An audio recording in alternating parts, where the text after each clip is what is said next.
Welcome back, guys. It's Colin with the Sun Pirates TCG, joined today by my co-host Mohammed. How's it going, everybody? And today we've got a tier list for you guys for OP-11 plus the new starter decks, since we are basically in unique territory as opposed to the Asian side of things, since, yeah, it's a global release for the starter decks, if you guys aren't already aware, which I'm sure you are. Good old Western meta. So, yeah, it's been a while since we did one of these. Yeah, definitely. To start off, we can explain our tiers. We have S tier, Yep. Snake Man. We're not really going to need to elaborate on this too much, but we'll touch on it when we start putting things into the tiers. We've got A tier, likely to top. These are the decks that we think are going to be topping and or winning regionals, besides everything in S tier. We've got B tier, solid potential. These are the decks that we think can get some tops, but they're less likely to do so compared to A tier decks, and they're much less likely to win an event. And lastly, we have the C tier decks, the local warriors. We do not expect these decks to perform at the regional level, but they are definitely a cut above any leaders that we do not put into this tier list. So Yeah, so we've only got 31 here. Obviously, there's way more than that in the One Piece card game, but if we included every leader, we'd be here for hours, right? So, I can yap, and I don't know if you guys want to listen to me yap for 2 hours about Blurple Crocodile. I'll leave that to Small Hat Chris. yeah, fair enough. But alrighty, so let's just get the elephant in the room, or the snake in the room, out of the way, shall we? Yeah, Snake Man. Blue, purple, Luffy. The reason we're defining S tier as Snake Man tier, we do not. I personally, we're gonna have some back and forth, but I think Colin agrees with me when I say this. I do not think that the starter decks change the position of this deck. I do think they introduced some new contenders, but this deck is just so very consistently powerful. It sees extra cards. It has a very solid game plan. It has answers to everything. It has one bad matchup, and it can still tech for its bad matchup without like sacrificing its strategy. This deck just kind of does it all, which just like is the definition of what an S tier deck should be. Yeah, it's just the deck with the most inevitability out of any leader, and it has like some of the best, if not the best, defensive capabilities as well. Because guess what, Gum Gum Giant's a thing, right? It's like very reminiscent of OP-05 Sakazuki. Like it's a leader that sees 2 cards per turn, which is twice as many cards as every other leader. But unlike Sakazuki, you don't have to discard a card. And you get a choice out of 5 cards. So it's like even better. It's not even seeing 2 cards a turn, it's like seeing like 5 cards a turn. It's just like grabbing the 2 best ones out of your top. Yeah, it's like you just turn. raw draw 2 cards a turn instead of drawing 1 card. I can see why this leader could be hit potentially. Yeah, I would not be surprised. Come couple months, you'll see this guy gone. But we'll see. Moving on to our second leader, and I personally believe that this is also in the Snake Man tier. I don't know. He's not a Snake Man, but he is a Luffy. Is green purple. This leader is just very powerful. It inherently does unfair things by just like playing with so much extra Dawn. It utilizes Sanji and Pudding and a bunch of searchers to just be hyper consistent. And as a purple Straw Hat leader, it has access to everyone's favorite Gum Gum Giant. So it has a lot going for it. It gets to play a lot of utility cards. While it doesn't have the inevitability that the Snake Man deck has, it has a lot more of an explosive start, and it goes wider much faster. So yeah, I mean, I think this is one of the few decks that actually consistently has a solid fighting chance against Blue Purple Luffy. Just like last format, this leader just does it all as well. He has to draw power, he has to survivability, and then, like Mohammed said, he has explosiveness to like outrace most decks. And there's plenty of cards you can tech in for specific matchups if you would like. The EB2 Secret Rare is also just such a strong finisher, and this is one of the decks that utilizes it the best. So yeah. Alright. So these two are, I think, pretty non-disputable. You could maybe argue like green purple should go a little bit below Snake Man if you want to there. But that's why we at the very least, I think S tier ultimately is it's still, ordered. like, I don't know close. if any of the It's other really tiers close. are going to be ordered, but yeah. So S tier is in order, and then the rest of these may or may not be in order as well. Figure We'll that see out as we go along. Yeah. Looking at the next leader, this leader did get a starter deck, and that is the third Luffy leader we're going to talk about, Black Purple Luffy. I personally think that this deck is either A tier or high B tier. I think that the starter deck support for it is very, very good. I just think that it doesn't have as strong or as... It's not as strong or as consistent as the top two decks, so it can't be in the same tier as them. Yeah. We've done some testing with this. It feels really good with the new starter deck stuff. Don't get me wrong. It feels much more consistent now as far as getting that turn 2 ramp thanks to the new 3-drop Robin from the starter deck. And the new 6-drop Luffy gives it like a really solid mid-game plan. And like just being a 7k leader for no reason is actually like just really strong in general. I mean, we think back to like Black Yellow Luffy back in the day, you know, becoming consistently a 7k or 9k leader. This guy just becomes a 7k leader without you having to try very hard. You play one card and that's it, right? Right, like being a 7k with 1 life in Black Yellow Luffy was so strong, but this deck can just do it at like 3 life. Yeah, you don't even truly minus a dunk of your leader ability. Now, I will say, with all that in mind, it's just not as unfair per se as the other 2 Luffy leaders that we have up here. Like, yes, it's a Gum Gum Giant deck. You know, yes, it can do some really powerful stuff, but is it quite at the level as these 2? It just does what both of the... It's kind of like the jack of all trades Luffy. It does what the other 2 decks do, but it does each of them worse instead of doing one of them better. Now, with that being said, I don't think it has very many bad matchups, if any at all. Yeah, I worry about it having to curve out is the only reason I considered putting it into B, but it's genuinely the starter deck support is very, very good. We only really talked about the Robin and the 6-drop Luffy, but even the Chopper is very, very strong, resting Dawn to deny Gum Gum Giant from the top 2 decks as well as in the mirror match, or even denying counter events from some of the other decks on this tier list is just like a very strong option to have. Yeah. Now, I think I'm in agreement of either A or B. I think either a low A or high B. I think for now we can put it in A, and then if we feel like there's too much, we can move it down. Yeah, I think so too. I think this deck's like really strong, and like because the support's so new, like there's definitely potential for someone to figure out a better list that maybe, you know, works really well in this format. Right, maybe something better than what there's we definitely found. potential. Yeah, exactly. All right, next for the starter deck leaders and one of the other 4 emperors, Shanks. This is the top dog of the last format, well, OP-10 format, I should say. But now where do we think he is? I'm gonna let you give your spiel first because I'm very opinionated on this leader. Okay, so I've played quite a bit of Shanks throughout OP-10. I played a decent amount of him during EB2 format as well. I thought he was solidly positioned. It's just like the same old issue with Shanks, right? He's like the 50-50 deck everywhere. Whichever way you build him, you can't necessarily build him for every single matchup. Now, with the starter deck support that has just come out, I think the starter decks are terrible for Shanks. I don't think they're very good for like. I mean, people have already joked about it a lot. Like the new starter deck for Shanks feels more like a red purple Uta support deck than an actual Shanks support deck. So, with all that said, I think Shanks actually went down.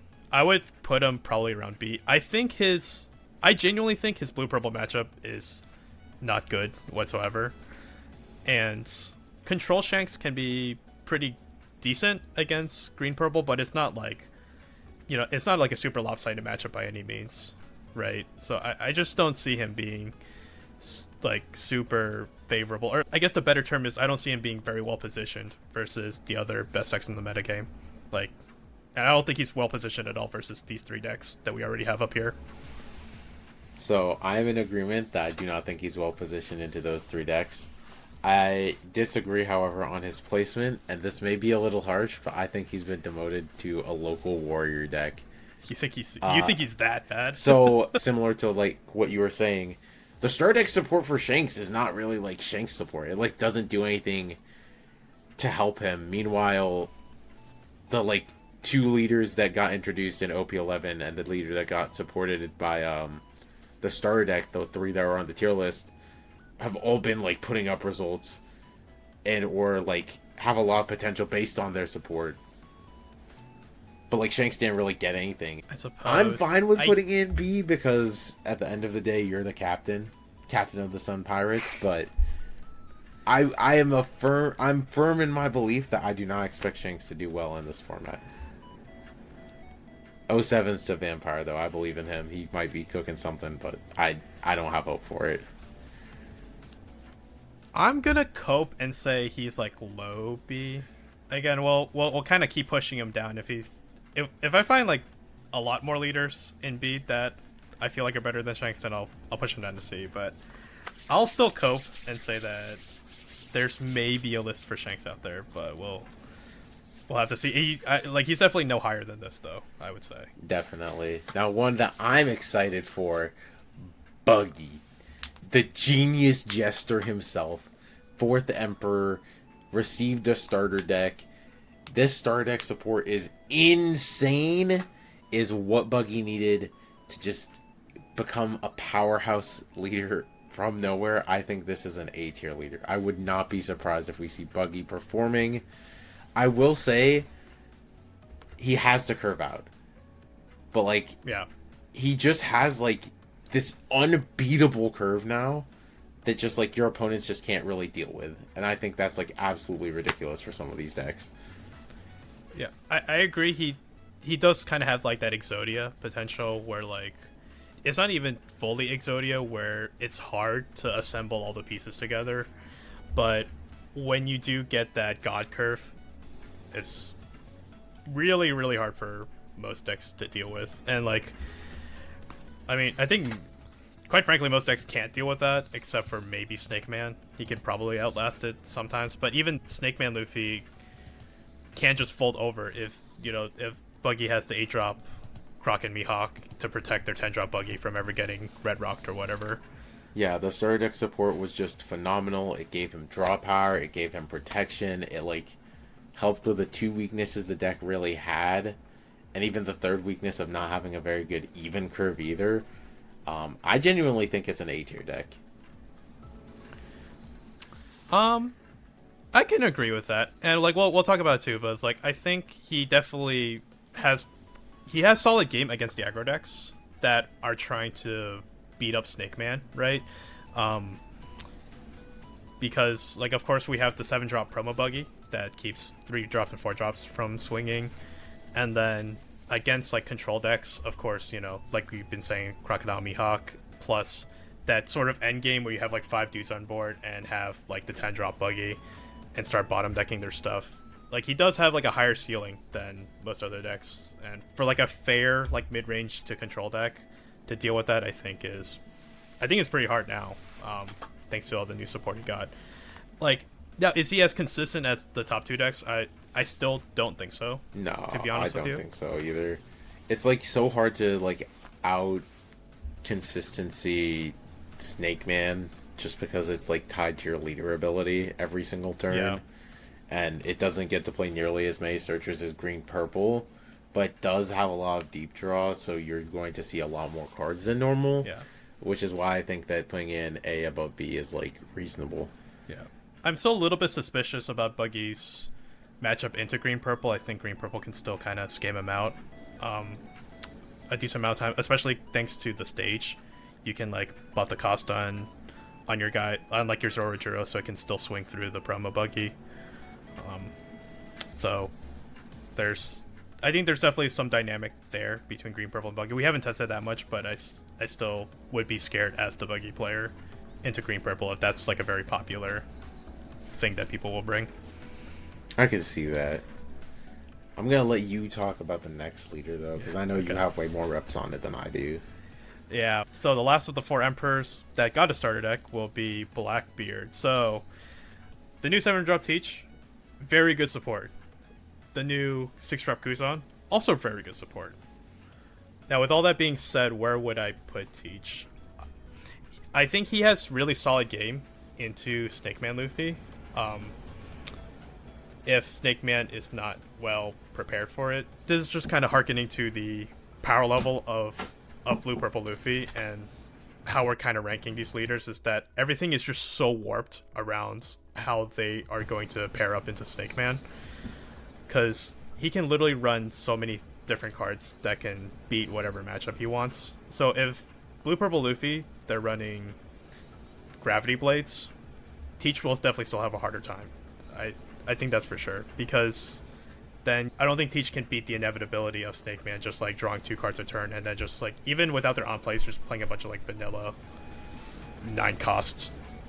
So very hard for them to deal with the ramp into chaining big idiots so quickly, especially being a 6k base. When they start trying to chain 10 Teaches, their leader can't like free poke a card out of them. And just the fact of the matter too is that Teach has never dealt super well with somebody like poking at him for 6 or 7k every turn, and this leader just does it for no reason, right?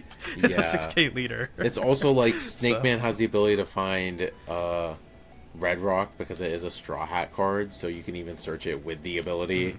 So it's like bomb decking their like 10 Dawn committal play after they had to discard a card to you to silence your on plays, and they couldn't hit your leader. It's like extra bad. So here's my proposition, right? Is that Blackbeard, as much as I'm kind of dooming the matchup, he still has like a decent game plan into Snake Man Luffy.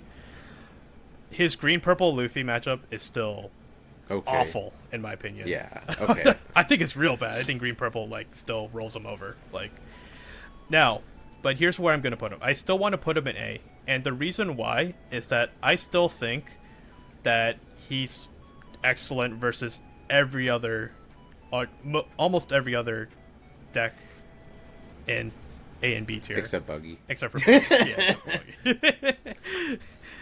Maybe I put Buggy a little bit higher. I'll put Buggy at the top of it, actually. Catch this mix. Yeah. But here's my thing. I still think Teach is like very good versus just every other deck aside from like Green Purple Luffy, Buggy, and then probably the aggro decks like Zoro and Belo Betty. I think that's fair. But he's just a very divisive leader.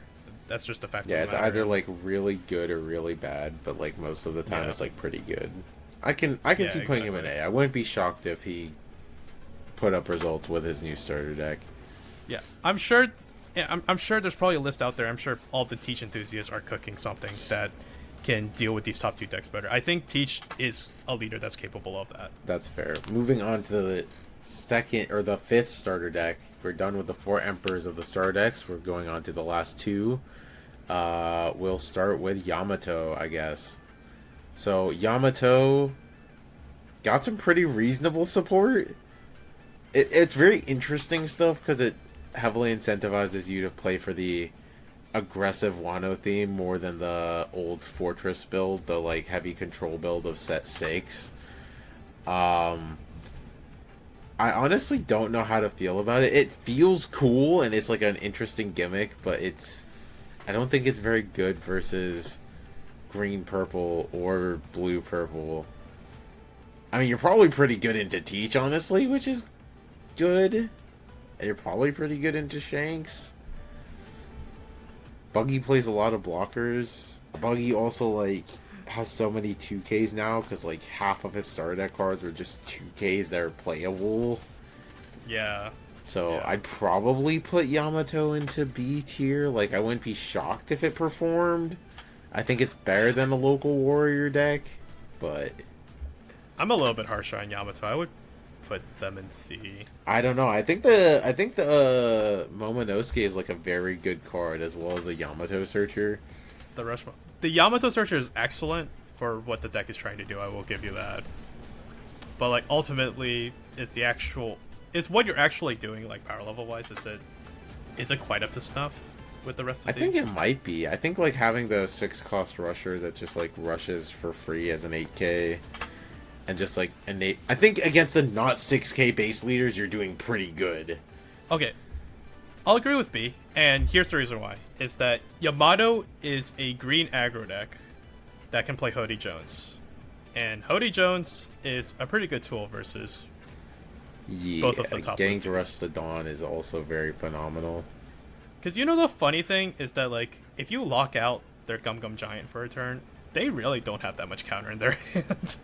Like you can just send, dude. It's crazy. Yeah, like green purple famously only has like not even 50% of the deck is actual. It's like 50% counter. at most, if I remember correctly. I think usually it's like only like 40 to 45% for most lists. And then Snake Man actually pretty similar. Like there's really not that many cards in the deck that actually have counter. It's also a leader that starts off at 3 health, so like the Yamato leader ability is immediately active. So it's like, that is true. The 1-drop I played on 1 can like immediately on like the 3 dawn turn potentially swing in. Yeah, I'll give you that. There's probably a list out there for Yamato that can probably be tuned to beat up both of the top 2 Luffys right here. Yeah. Moving on, we have Bonney, the last of the starter decks, and honestly, I think while the Bonney support is good, I think it's better for some of the other leaders that we have on here. So I think I'm going to put Bonney in my personal B tier. I think it has a lot of potential and like it has good cards, but I think ultimately the deck is still a little too fair. And a lot of the other decks that are in the higher tiers are doing much more unfair things. I'm pretty much in agreement with this. Like, all right, here, let me put Shanks even lower then. Yeah, there we go. Yeah, like I think Law Beppo and Kid Killer are both like phenomenal cards, and I think the Supernova 2Ks that the deck was given are also great. But I think that some other decks utilize both of those cards better. And it's just like being a 7K on your 10 dawn turn, like it requires you to have either a Kid Killer to untap and keep your leader ability up, or to have like some other untap effect. Like it doesn't do everything by itself, and then like being tapped out at a 7 against Snake Man is like really bad because he just has a bunch of 9s on the table. So it's like, yeah, my thing about it is that against Snake Man, like on paper you would think Bonney would be pretty reasonable against Snake Man, since you can just like keep resting one of their big like 9k or 10ks every turn. But the issue is that Snake Man is so survivable. Like, ideally, Snake Man will have the time to, like, develop their Sanjis into, like, you know, to make, like, double bodies. And then at that point, especially if they're, like, weaving in, like, Big Moms and or, like, Gum Gum Red Rocks to get rid of Bonnie's big bodies, then I'm not super sure how Bonney makes it out of that. Again, I hate how we're making the comparison to like Snake Man constantly for all these leaders, but again, like I said, it kind of like defines the format. So like if you can't do something, if you're like heavily unfavored or just like kind of unfavored into Snake Man, it's like that is a demerit. Like is the definer of the format, and the format's warped around the leaders, so it's like it makes sense. I will say Bonnie's still pretty good against green purple though. I will give it that. Being a 7k base against green purple is very solid. I will say though, like Law Beppo is like not like, it's good that it's searchable and it stuns a guy and makes you a 7, but like Captain Kid is an 8k taunter, so it's like being a 7 when you could just like be an 8 is like kind of redundant. Like it's good against like the shrink effects, but that's kind of limited to just red as a color versus like the other colors. So I don't know. I think B is reasonable. Yeah, like again, it's just on paper, Bonney sounds great versus most other leaders, but it's just when you actually see it in action, it just feels so fake. I'm sorry, Bonney enthusiasts. Maybe it's a better word for that. But it just feels like the consistency just isn't there. Like it just doesn't mesh like in the first few turns to like really get to that end game. It's a lot of setup for not a lot of payoff, is what it feels like. But again, the starter decks do help with that issue for sure, right? Yes. But is it to the extent that it competes with the rest of these guys? I don't believe so. I still don't think so. Yeah. Moving on, we have Nami. Nami's a blue-yellow leader, and the second leader that we're putting onto this list, finally, no longer Starter Decks, the second leader from OP-11. And I actually think Nami's pretty good. I think there's a variety of ways you can build it, especially with the new starter decks coming out. And I would put Bonney, or Nami, not Bonney. I would honestly put it at low A tier. I think it has a lot of potential. I agree. It gets to be a 7K versus Snake Man, which is like a huge plus.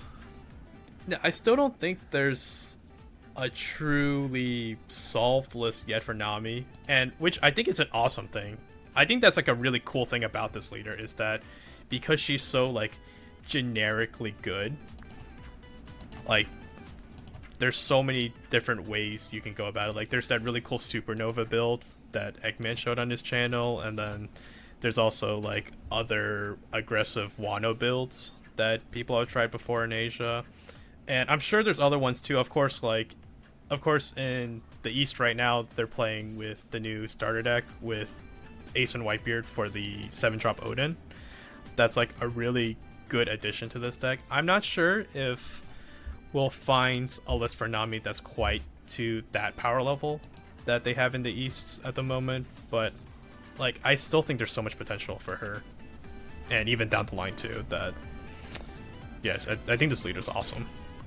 Definitely. I think the leader has a lot of potential. I think that it has like a favored matchup into a number of the leaders in A and S tier. I just think it lacks as much consistency as the S tier decks. Otherwise, I would put it much higher. Yeah. Going on, we have the third leader and the first local Warriors leader, Shirahoshi. This leader's just like okay. Like it's one of the princess leaders where it's a 2-color 5 health leader that can't attack, but like it's just not being able to attack is so bad. I think it's a really cool concept. It's kind of like Vegapunk, where you bring out all your big sea monsters for no reason, and then they're just like big dumb idiots that are on board.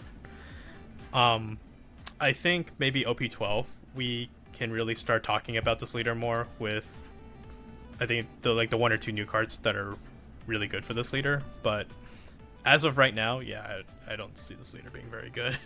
Yeah, I think it lacks a bit too much in the way of power because it sacrifices its leader swing to like play these idiots, but like in the time it takes you to like play the idiots, you could have just like developed an actually like good card and swung at your opponent with any other leader. So it's like, I unfortunately think it's a local Warriors leader. I will say it's better than a lot of the other decks that aren't on here just because it's like the cards you play off of it are very consistently powerful, which is nice, but they're just not powerful enough to make up for not being able to swing with your leader.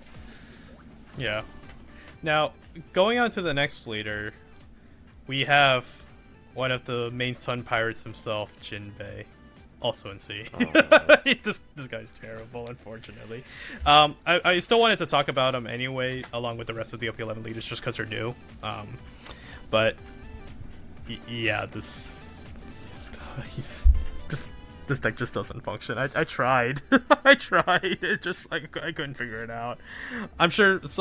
Please, somebody in the comments tell me if you have like a good list for Jinbe, and maybe I'll feature on a channel or something. But it's like, I just like I was at the point where I was like, wait a minute, if I just keep the same 50, and then put in Hody Jones as my leader, I'm actually better off because now I can rest the Dawn against Snake Man and green purple. Yeah, unfortunately, the Sun Pirate Jinbe himself is not a mighty leader from the set. I don't think there's much else to say. He's cool though, and the support that he gets in the set is funny enough, very good for other leaders, just not for himself. Yeah, the 6-drop is awesome, but that's about it. Moving on, we have Mono Purple Katakuri. Honestly, he's pretty high up in C. He could be very low in B, but this leader has a favored green-purple matchup, which is kind of crazy. He's just not consistent into everything else, which is less crazy. Yeah, as it would turn out. Please, Bandai, I'm begging you. Bandai, please, if you're listening. I need you to print a card that's almost exactly like Gnome Feratu and Hearthstone. Just like, on play, trash the top card of your opponent's deck. Please, I'm begging you.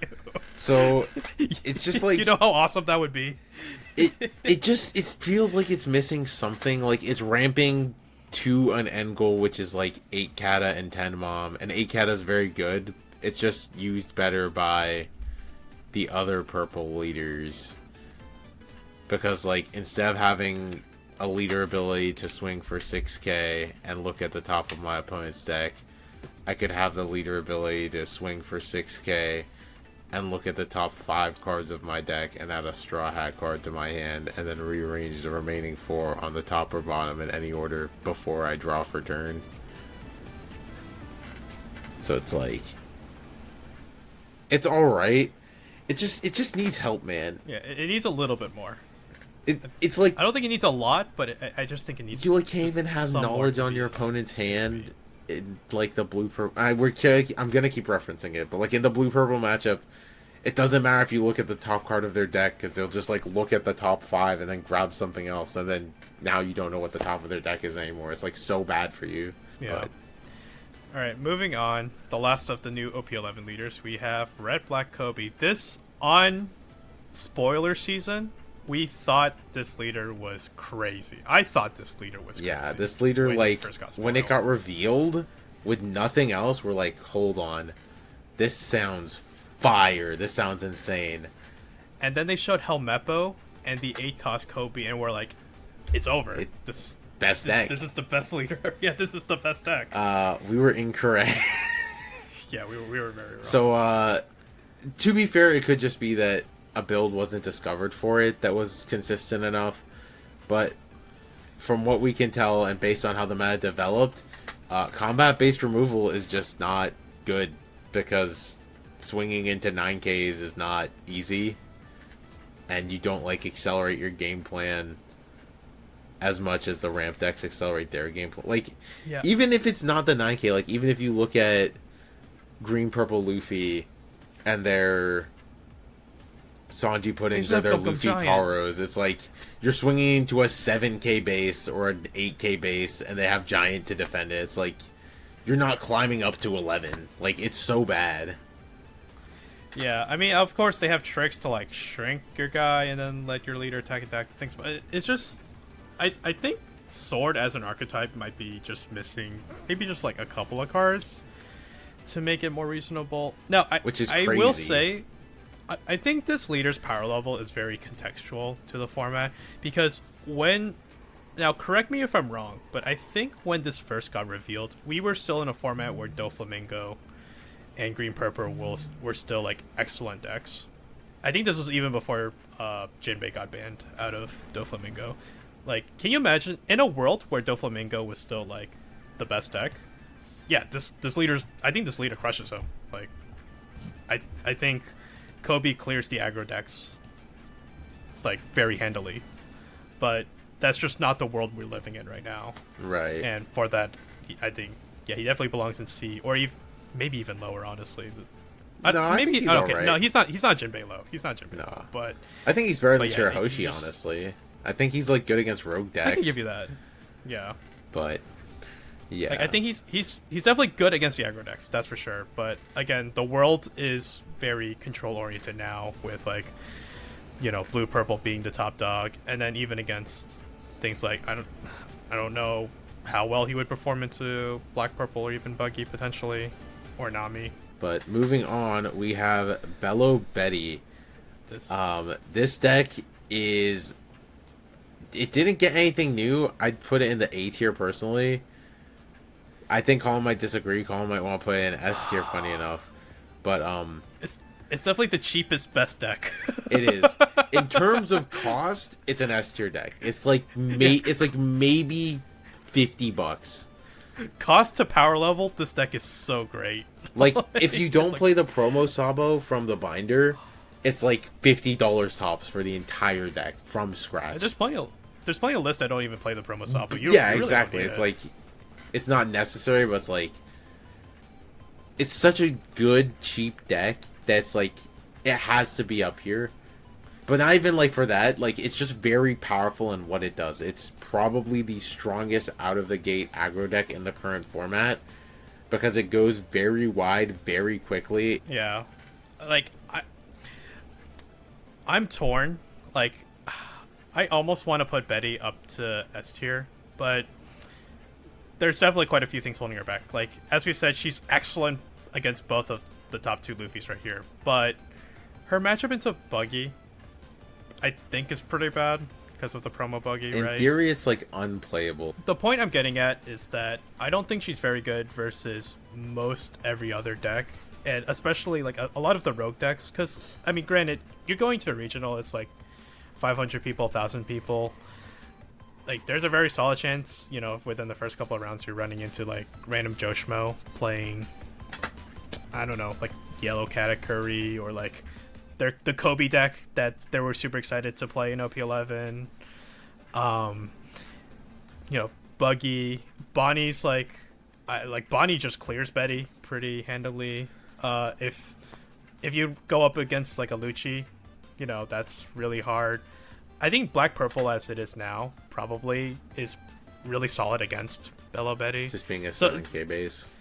Yeah, I think Nami also has like a lot of tools that can really beat up Belo Betty. So the point I'm getting at is that a lot of the other decks, like down here and down here where my mouse is, have like really solid, if not amazing, game against Belo Betty. So it really is a huge knock against her because like if I'm not playing against exactly these top two decks, and aside from like maybe Teach, then I would not be very happy about my chances against everyone else here. I definitely agree with that. It's like it probably has the most polarizing matchups of anything currently on the list, just because like its favored matchups are incredibly favored, and its like unfavored matchups are like incredibly unfavored. It is the strongest counter to blue purple, just because like we said, it gets out the gate so fast and like so consistently, and it hits like such annoying numbers. But blue purple is able to tech for the matchup to make it like less annoying, and then it still has like that inevitability where it can stabilize. So and green purple too has like, you know, can put up a good fight against Betty too. It's like, especially if their list is playing multiple copies of Electrical Luna for the mirror match and or to beat up Belo Betty, then if they see the Lunas, then they see, you know, like a good amount of Gum Gum Giants. It still can be pretty hard for Betty to close out the game, I think. Definitely. Moving on, we have Red Blue Marco from set 8. I think this is a B tier deck. It did have a list develop that was made to be very strong into both blue purple and green purple over in the east. It's the list that was on Mass Deuce, funny enough. Bulk alt art, $20 overnight. Thanks to Kai's video. Yes, definitely. Just like shout overnight. out to Kai. Yeah. The deck is very strong awesome in what it does. I will say though, power based removal is actually really good. Like against green purple Luffy and against purple black Luffy, when you know their shtick is about buffing costs, it's like power based removal is actually really good about that. So I agree with the placement in B. I think right here between, I think maybe like right under Bonney, I think is where I put him. I actually think he's better than Shanks. I definitely based on current context. Yeah. Moving on, we have Boa. Boa is a leader with a lot of potential since it just like gets to remove stuff, and since it's a blue deck, it does get to play Pudding. I unfortunately have to say though, I think it's probably relegated to Locals Warrior for me. It just doesn't come out of the gate fast enough when green purple is buffing cost to play around Gravity Blade, and blue purple plays like 2 9-drops. You can only like answer 1 a turn, but then they untap with 1, and then they can just like play another 1. Well, not to mention they just keep punching your face for like 6s, 7s, and 9s. It's like even if you like turn. putting blue purple, like if you're not killing them that turn, their leader ability just draws them an extra card. Yeah, I think I would put her somewhere between Cat and Koby, somewhere. Yeah, I'd probably put it down here. Honestly, I might put it below Koby. I think maybe even below Koby. No, it's probably above Koby because it can actually answer a Snake Man card, and Koby probably can't do that. Yeah, I think. Yeah, I mean, not that this is like a super strict ordering down here, but yeah. Looking at the next leader, we have Green Purple Limb from OP-9. So this leader was doing some crazy stuff in the OP-10 format, and I believe it still put up a couple results in EB2. I do think, however, that there are better ramp leaders now. Case in point up here. Yeah, case in point, the two leaders up there, some of the leaders we have coming up later on in this chart. So I think Lim might be a locals warrior. I personally wouldn't be surprised if it put up a result. Like, I could see it being put in B tier, but I think that it's just like the weakest of the ramp leaders at this point. Like, honestly, Kata might be better. I don't know. I think she might be about as good as Shanks, if not slightly better. Maybe nowadays. Shanks is too high. maybe Shanks is just too high. I feel like she belongs. So Lim, similar to Buggy, has like this Exodia curve where it just like pops off, but like unlike Buggy, it doesn't have like the consistency pieces or the board flood in one turn. And like all of your dudes enter tapped, so they can just like get contested in combat. I still think Lim is better than these other 5 leaders down here, like in terms of like what she does. But I think you're also right. Maybe we did put Shanks too high. Maybe. I do think she's better than Shanks. Maybe. We'll leave Shanks there for now. Moving on, we have Vegapunk. The Vegapunk list. This looks awesome. I believe it was Abster who innovated it, if I remember. I might be wrong on that. Don't quote me on that. He was definitely featuring the deck on his channel. But the aggro Vegapunk deck, where you just try to stay between 1 and 2 life with the help of the extra booster Vegapunk SR, it's actually pretty reasonable. I don't think it's very well positioned right now, unfortunately. I think when you can't interact with Snake Man, your deck's probably a lot weaker than it should be. I will say, to give credit where credit is due, though, I think he's decent against Green Purple, and I think he's really solid against Belo Betty. Like, if these two aggro decks are really popular, I think Vegapunk is like, he's like the anti meta. I think he's also pretty good into Teach, funny enough, just because it's not super on play dependent. Like, you just set up an Atlas and it can't die in combat. Like, they have to like I don't care how big your Burgess is. Like, my Atlas won't die. I'm at 1 life. You're at 2. Like, you can swing the Burgess wherever you want. I'll trigger my event, but or like I'll set up a Pythagoras, and then it's just like, all right, what are you gonna do? You're gonna kill it? Like, I get my guy back. I just don't know if I think it would actually top an event in the current format. I feel like I want to put it in a locals winner, like the top of local winners, but I could see it being a B2 deck. Honestly, I think it could go either way.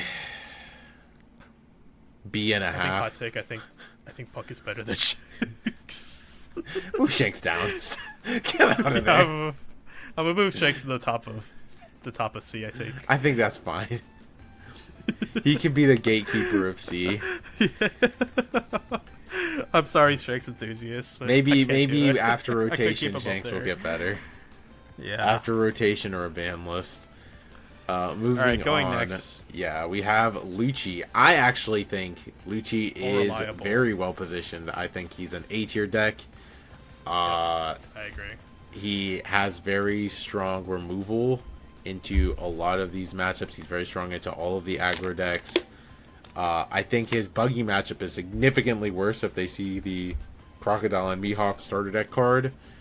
He's also probably a bit less favored versus Black Purple Luffy just because it buffs their costs. But honestly, it's pretty good versus Green Purple, so I think it'd be pretty reasonable versus Black Purple. And if Blue Purple isn't out of the gate fast enough and they get to set up a 10-drop Kuzan, you force them to have an answer that turn, or it's just kind of cooked for Blue Purple. So I think the deck's pretty good. I think I'm gonna push him further up. I think I'd put him above Belo Betty. You think you put him above? I think he beats Belo Betty, right? So I think he should be above Belo Betty. I think he has less polarizing matchups than Belo Betty has. Belo Betty's just really favored into the top 2 decks. So, Belo Betty beats Blue-Purple harder than Lucci does. Yeah. We agree, right? I think Lucci has like a 50-50 into Blue-Purple. It just depends on the build and like how they develop. But I think Lucci is like about as favored into Green-Purple, because I don't think Belo's like hyper favored into Green-Purple either. I think that one's more curve dependent. I think Lucci is like more favored. I think Lucci's like 60-40 either curve, if I remember correctly, into Green-Purple. I agree. I might be overvaluing Buggy. Like, we could be overvaluing Buggy for all we know on this tier list, right? Yeah. But assuming Buggy is like a popular deck, Lucci can just like put down a Brook early, and it's like Buggy doesn't really have a way of dealing with that. Yeah, I think it's very draw dependent in that case. So that one is probably pretty reasonable. I think I'm comfortable with leaving him in A. Yeah. Moving on, I'm going to let you talk about this since it's your favorite leader and you have way more reps than I do. Reiju. As much as I clickbait my videos to make it seem like she's incredible, I still think this is an incredible deck. Very explosive. Maybe I think it's better than Marco. Maybe not. I think she's about the same as Bonney. So now let me explain, right? All right, I'm listening. Reiju still has like the amazing like explosive draws that she's always had. It's still like way stronger than what most decks can produce. Now, the issue is that what happens later is that her endgame is just like still feels less powerful. Like her game plan still feels less inherently powerful than some of the other leaders that we have here. Blue-Purple just has that inevitability. I've tested Reiju into Arvin's Blue-Purple, and it's like I still lost even like resolving 2 judges at 3 health. Like like I still managed to lose that. While the new 2K adds a huge boost to her consistency, I still feel like there's just certain angles and certain matchups that you can't really deal with because your deck space is so tight.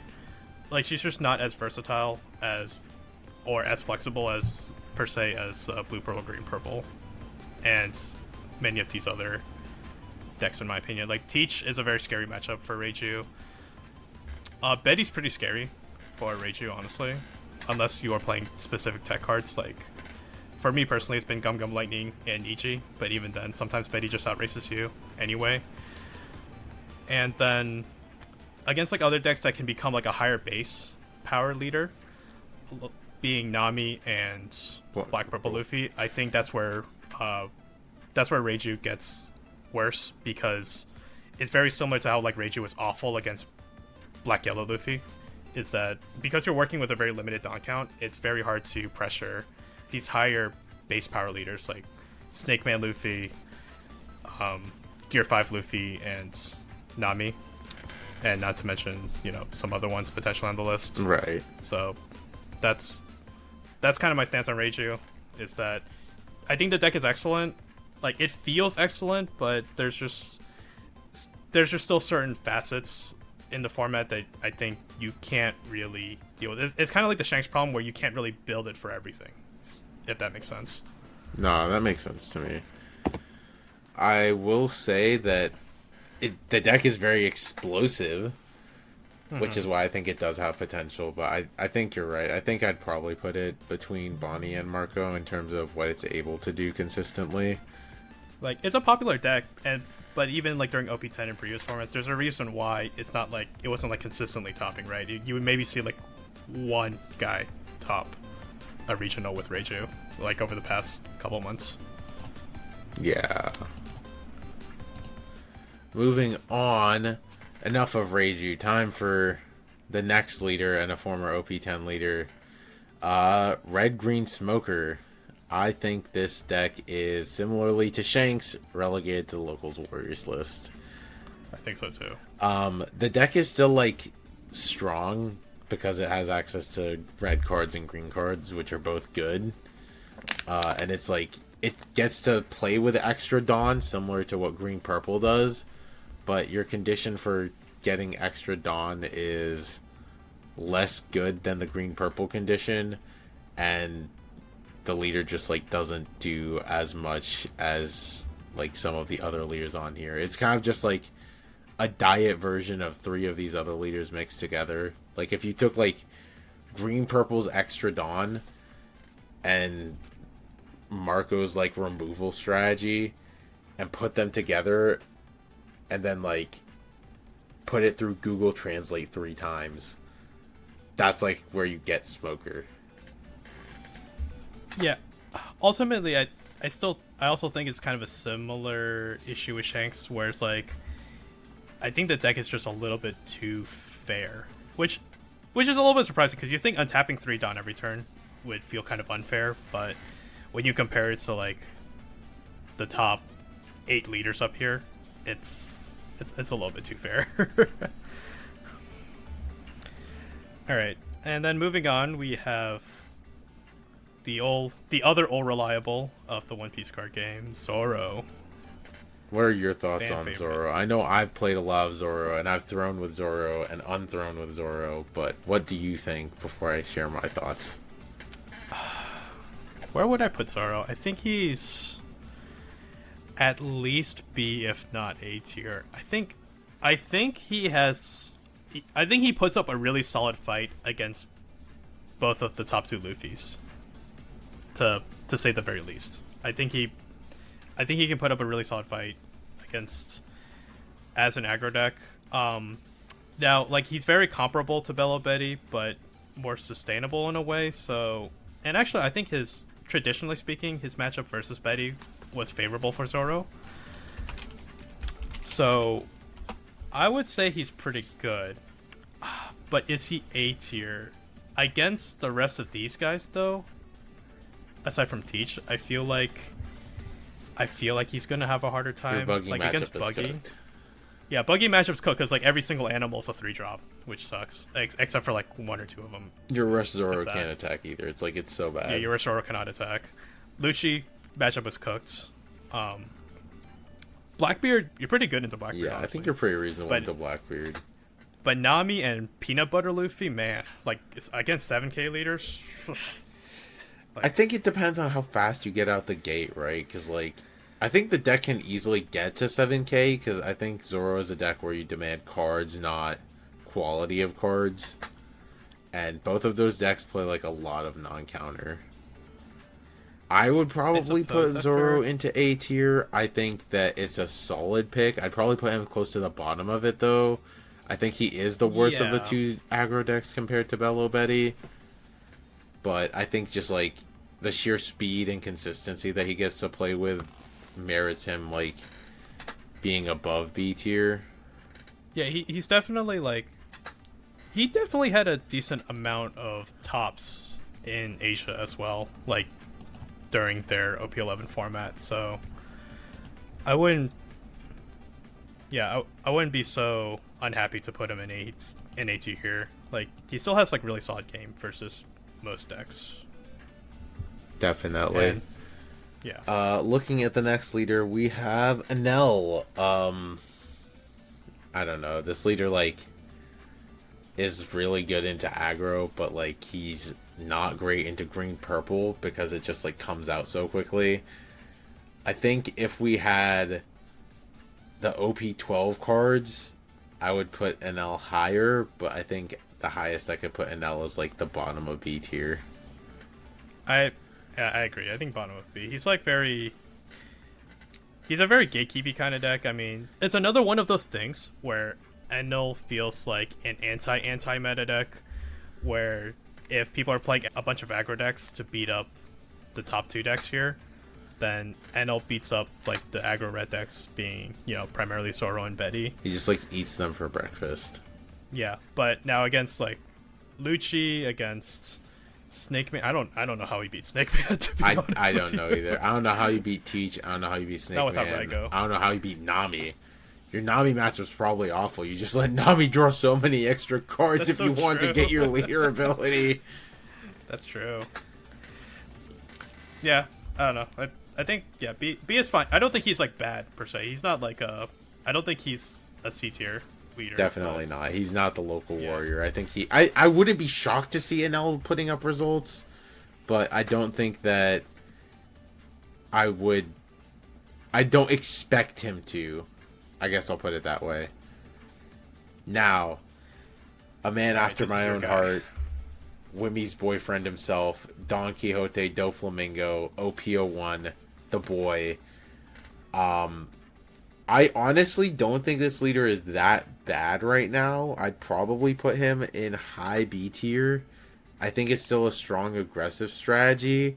I think he just unfortunately gets like caught in the crossfire of the tech that people play to deal with Belo Betty and Zoro. And without Jinbe, you can't like go super wide super quickly. I wouldn't be shocked to see Dofi putting up some results.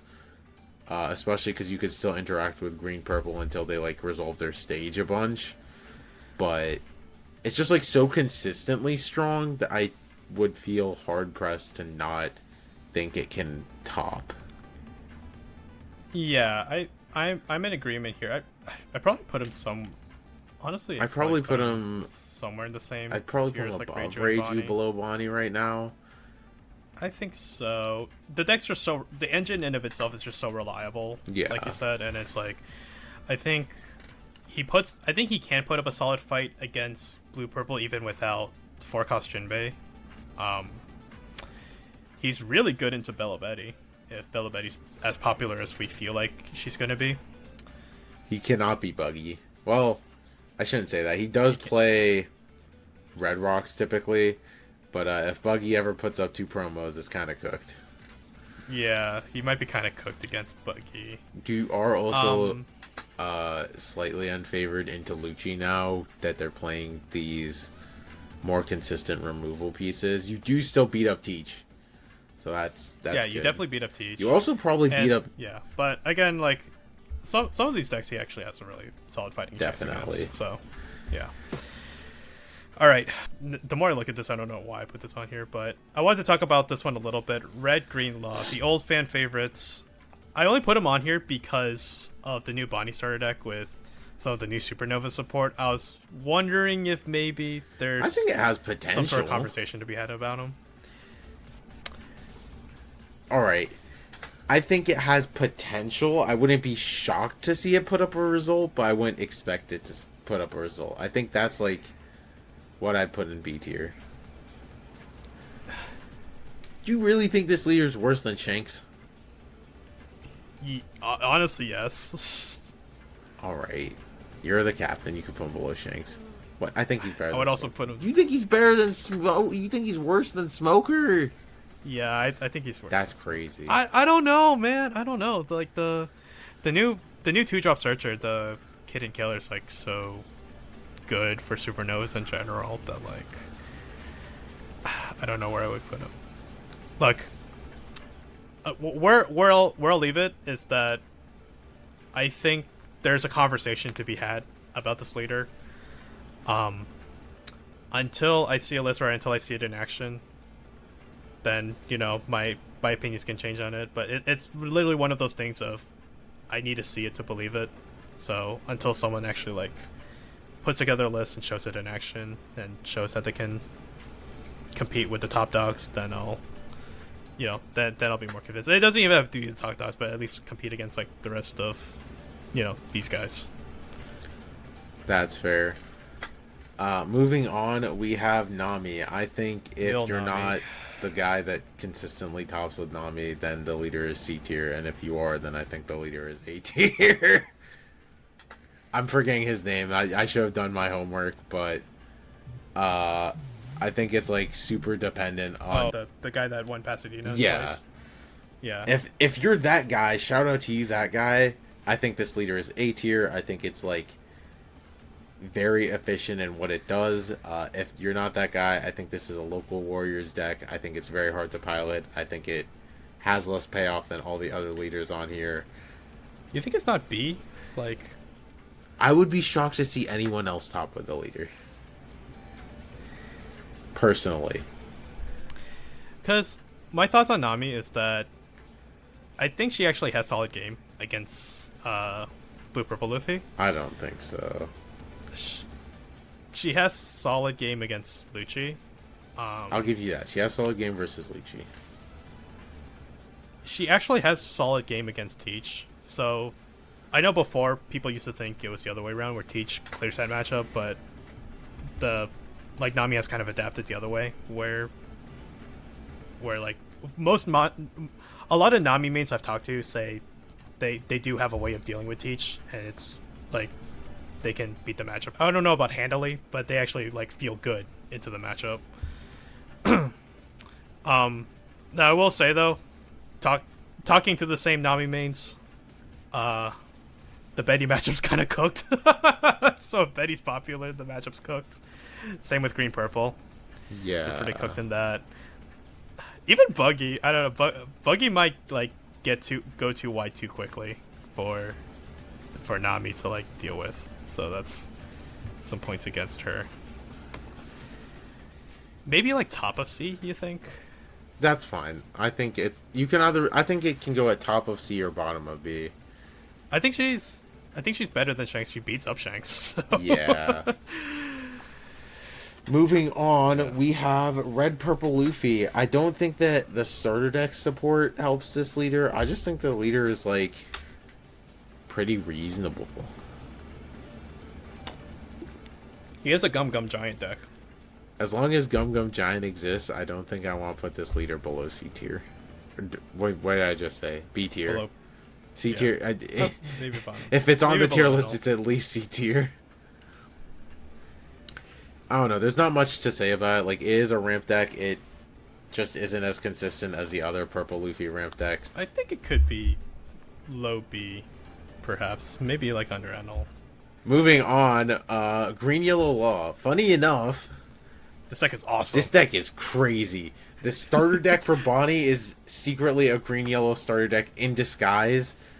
I think this deck has a lot of potential. In my testing, it's been pretty reasonable.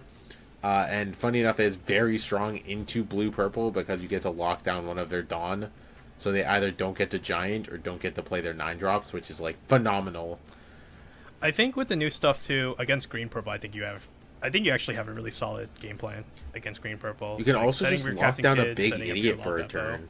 It's like so good.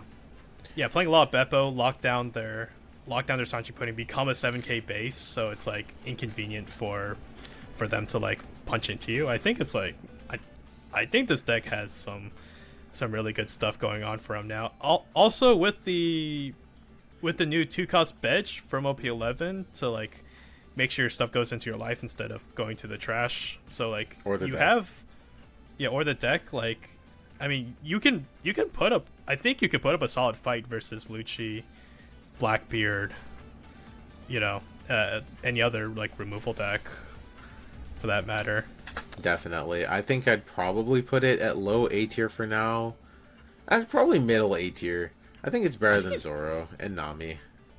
Yeah, I think he's better than these two. I don't know if he's better than I think Blackbeard's still kind of scary for Yeah, Law. Blackbeard is a very, very bad matchup for Law, but honestly, he's probably pretty good into Buggy. He's probably pretty good into Black Purple Luffy. He's probably pretty bad into... He's okay into Lucci because of Bedge, but like he doesn't get to go off as hard. I think he's about right there. I definitely expect to see this leader put up some results. It just depends on like how many. But moving on, the final Purple Luffy leader, Purple Luffy, monocolored, not multicolored for once. The Purple Luffy, the one and only. I think this is an A tier leader. It's very strong. I agree. It has access. Once again, it has access to Gum Gum Giant. It comes out very quickly. It sets up a whiteboard. I'd put it pretty high it's up, consistent. honestly. Yeah, I'd honestly put it probably. Even its Belo Betty matchup isn't too bad. Like the pieces it got helps with like the stem the bleeding from aggression. So it's like, I know it has a like. Funny enough, it has a favored Zoro matchup now. So if it has a favored Zoro matchup, I can't imagine it has like a heavily unfavored Belo Betty matchup. Well, it's had a good Zoro matchup ever since Gum Gum Giant got printed. Like it's insane. Yeah, who would have thought, right? A broken card got printed and suddenly you're amazing against aggro decks. Yeah. like, yeah, your green purple matchup isn't fantastic, but the way he's built now in the East, he's really solid against Snake Man. Lucci is still like kind of I think it's still kind of a 50-50. A lot of lists kind of strayed away from the Luffy Taro package. For those who aren't aware, in place of higher value boss monsters, so to speak, like the ACOS Katakuri is a really big player for this leader now. Betty's still pretty scary for mono purple if memory serves, but otherwise this guy's just still like very well rounded, and Gum Gum Giant just carries. Yeah, so hard. Very strong, very consistent. He gets to play more searchers than black purple typically gets to, just because of the way it gets to curve out with the leader's dawn. So definitely a very strong contender this format. A less strong contender, unfortunately, as much as I love the leader, Usopp. It just kind of does removal worse than Lucci this format. It's kind of like a better Koby because it has like combat removal from Dressrosa stage, the Kurita Coliseum, but yeah, I think it has to be a C tier right now. I put in like I still think he's in high C. Yeah, I think he's maybe think like he's a little bit Shanks. above Nami. Yeah, I would put him like around here. Man, how far Shanks has fallen. Yeah, I know. It's just freaking Snake Man. It's like, but yeah, I don't know. It's hard to place Usopp. He really didn't see very much play in Asia, so we don't really have results wise. We don't really have much to go off of. But otherwise, like in theory, he's like okay into some, but like bad into the rest. Yeah, he doesn't have any like crazy. His like only crazy winning matchup are like the aggro decks, which are like unfavored into other matchups anyway. It's like you could just play one of the other anti-aggro decks. Like just play an L. Yeah. Alright, but last but not least, okay, this might be least, but No. That is the legendary JCM's favorite leader, Whitebeard himself, Trevor's favorite. We need to get our boy Trevor Nepkovic in here, along with the rest of the Florida Whitebeard Association. Yeah, definitely. But the four of them would vouch this as the best leader in the game. Unfortunately, I would disagree with all four of the Whitebeard Association members. It's probably B tier at best. I would put it even lower, TBH. I did say at best. It's like there's like no reason to play Whitebeard over play Snake Man. Like you're both 6K leaders. But as Snake Man, you still draw the extra cards. I'm gonna put Whitebeard above Shanks. Like, God, we're really beating up Shanks today. But the reason why I would prefer to take Whitebeard over Shanks because people still don't pass the knowledge check on Whitebeard. They don't know how to beat the Whitebeard check. The how to swing into a 6K leader check. Yeah, but I don't know. I love playing Ass Whitebeard though because it's still just like putting up the poker face when you have like 10 cards in hand. Only like 4 have count. Like, yeah, and you just like your opponent doesn't know how much counter you have or how to like address it. Like again, a lot of like newer players don't really know how to address that, especially when you've been punching their face every turn with all your rush bodies and your 6K leader. But I digress. I think it's good. I think has potential to top by one very specific person. But otherwise, it is exactly as the tier describes. It's a local warrior, I think. Definitely.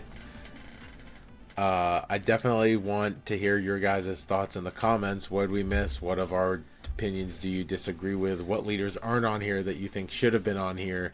Why do you think Snake Man is actually terrible? Please let us know. Colin will argue and then in the for comments. those, all right, and here's something funny I'm gonna do for those of you that have skipped to the end and didn't watch the whole thing. There we go. I'm gonna jumble that up. Yeah. There we go. Yeah. All right. No, this needs to be very top. There we go. And then this needs to be. And then you go down here. You go down here. You go up here. There we go. There we go. Perfect tier list. That's the final tier list. So for those of you who have skipped to the end, here is our tier list. Make sure to watch the entire thing so you can hear explanations about it.